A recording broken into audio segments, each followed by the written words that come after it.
How do we survive grief? That's the topic we're going to be addressing today on Flourish-Meant. I'm your host, Tina Yeager. Today, I have a special guest with me, and her name is Jenny Leavitt. She's a pastor's wife, an award-winning author, a speaker, and a coach. And she has a mission to help others find the hope and healing and happiness that she was able to find even after losing her 17-year-old son to a drunk driver in 2015. Welcome, Jenny. I am so happy that you're here. I'm grateful that you're willing to address this very important topic today. Thank you so much, Tina. I appreciate the opportunity to be here. So let's dive in, if you don't mind, into why you became the unwilling expert on grief and what your heart is for sharing with others about this very important, much needed message. Well, my husband and I had been in ministry leadership roles for almost 3 decades when that accident happened that you mentioned. And our two sons were in the vehicle, and Jacob, our 17-year-old son, died there at the accident scene. Then our older son, Caleb, suffered catastrophic injuries and he almost died. It took about a year for him to recover. He is fully recovered. And in that time, even though we had been in ministry for decades at that point, we had such a hard time finding biblically sound resources during that time. And thank God that God did lead us to some. He led us to some wonderful mentors that unfortunately had been through what we'd been through. So they were able to walk that road with us. He led us to some wonderful counselors and grief groups that helped us and came alongside us. And we just want to be that to somebody else. The way people there comforted us and walked with us, we want to do the same for them. So let's talk about what could be a good response to somebody initially when they're first hearing about this loss and they're first there. So, what would be a way that someone who is a support person, a community member, a church member can reach out that would actually be helpful? Because there are a lot of things that people do in the absence of the right resources that are not particularly helpful. Oh, that's such a good question. And it's so true and so valid. My husband and I, and even Caleb, our son that survived, I think we all three of us have illustrations of things people should not do or not say. Um, but one of the things that across the board, and not just our family, from other families that we've ministered to and walked alongside, one of the simplest things is just to be there. You don't have to say anything most of the time, just being there during that time. Because when we lost Jacob, we couldn't focus on that as much as we should have, could have, because Caleb was battling for his life as well. And we didn't know for a couple of weeks if he was even going to survive. He was in the trauma ICU unit and struggling for his own life. And I cannot tell you how wonderful it was to have a church family that rallied behind us. And most of them didn't know what to say, but they came and just sat with us in the ICU waiting room. Some of them brought meals, took care of things at our home because we weren't at home. And those kinds of things are the kinds of things that are just practical, simple things. You don't have to know what to say. As a matter of fact, you can even say, I don't know what to say. And they're going to understand that and they're going to appreciate that you're just being honest and you're not trying to throw out platitudes. You're not trying to fix something because it can't be fixed. At that point, they just need a friend. They just need somebody who will just say, I'm here. If you need anything, I'm here. And sometimes the grief is so overwhelming that they don't know what they need. So that's why, just like the act of bringing a meal to the hospital, it seems so simple. But when you're grieving, sometimes you forget to eat.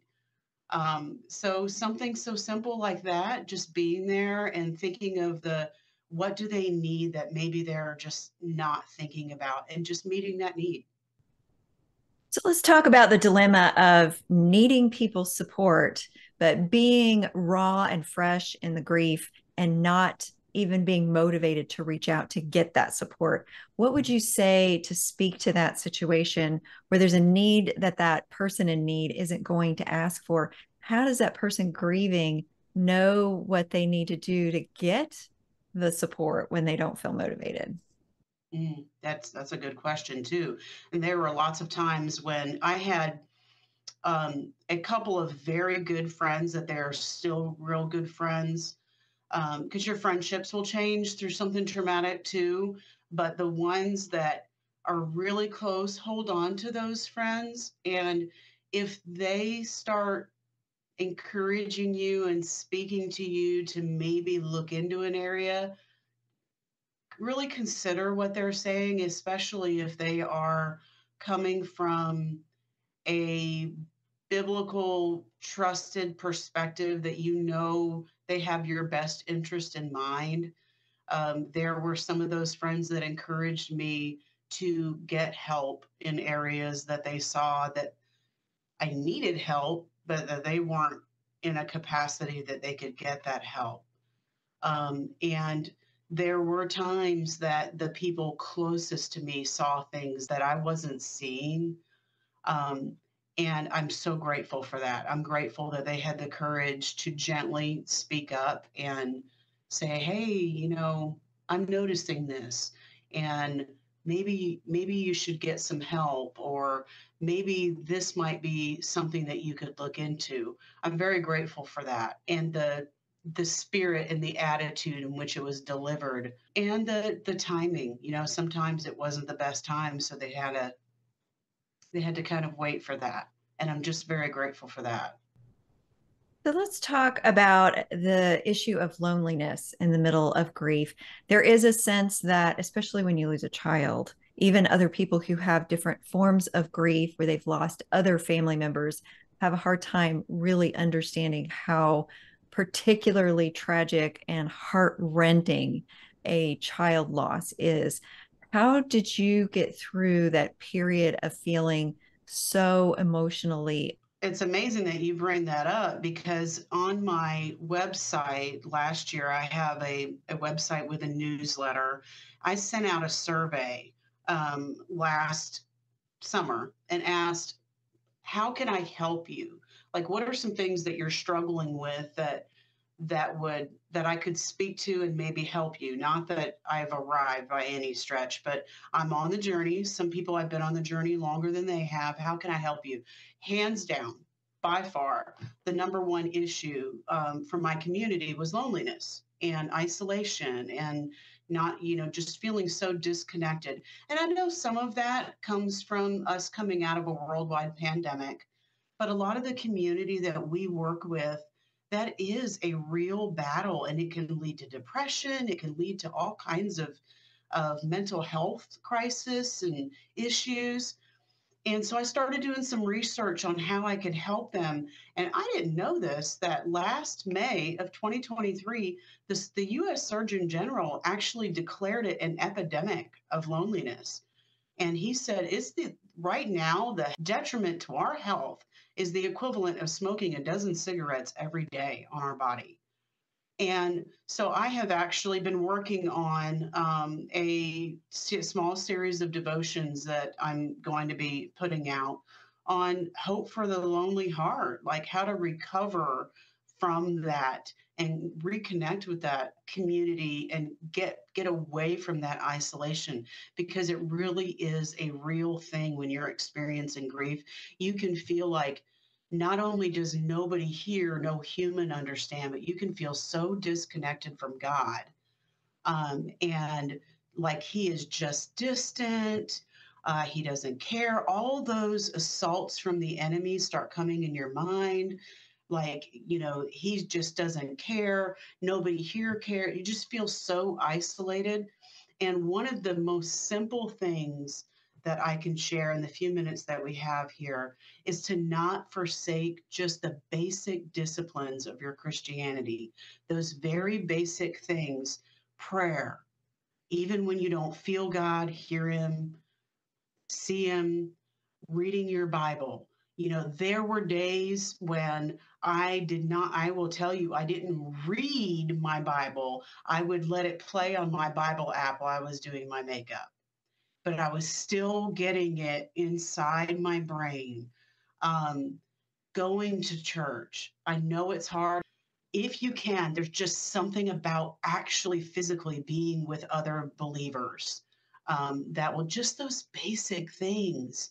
Um, Journaling, if you can, to help process some of those things, but just hold on to those basic Christian disciplines as much as you can, and those things will help you through those times of loneliness to get to the other side.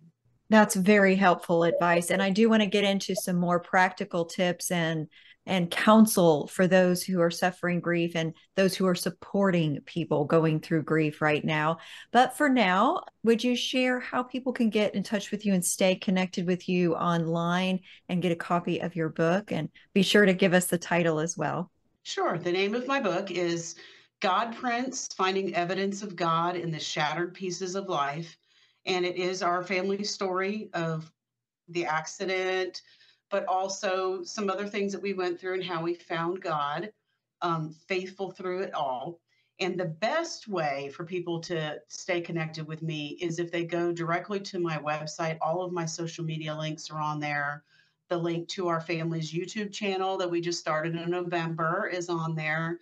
And that's my name, www.jennyleavitt.com.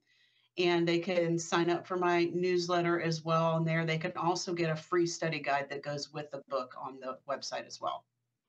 I hope that all of you listening were inspired and encouraged by this conversation. And I do hope that if you or someone that you know and care about is struggling with grief, that you will go and access the resources that Jenny mentioned here. There are so many things that you will really have need of support for in that process and journey. And remember, it's not the same for anyone. We are just here in this journey together, supporting you where you are uniquely in your grief. And of course, I also hope that you will hit subscribe and come back for the next episode of Flourishment.